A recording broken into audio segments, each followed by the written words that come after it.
La vectorisation permet d'agrandir ou de rétrécir une image à l'infini sans perdre en qualité.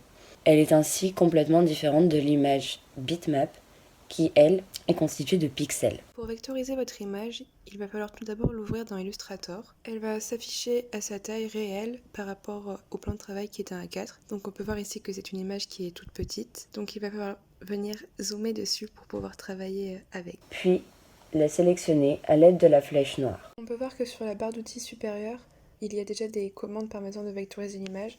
Cependant, toutes les options ne sont pas disponibles. On peut donc aller chercher dans l'onglet Fenêtre, la fenêtre exprès pour la vectorisation pour avoir toutes les options. Donc on peut voir qu'il y a différents modes. Pour voir le résultat de ce qu'on fait, il faut ne pas oublier d'aller cocher Aperçu en bas à gauche de la fenêtre.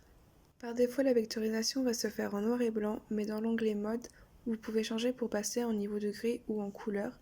Lorsque vous êtes en couleur, l'onglet Palette vous permet de passer en couleur réduite ou en couleur pleine.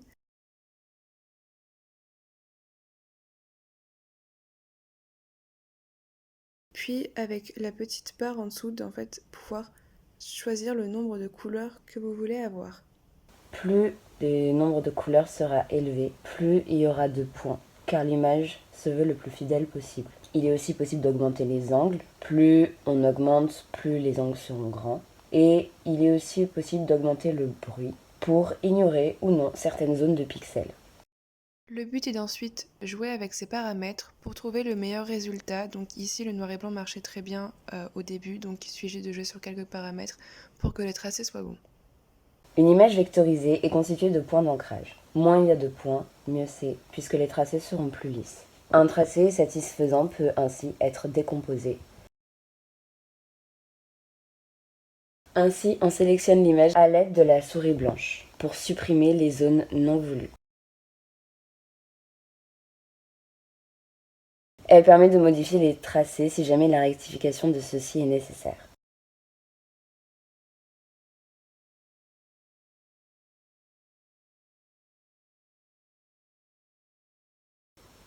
Ainsi, l'image vectorisée pourra être agrandie ou rétrécie à l'infini.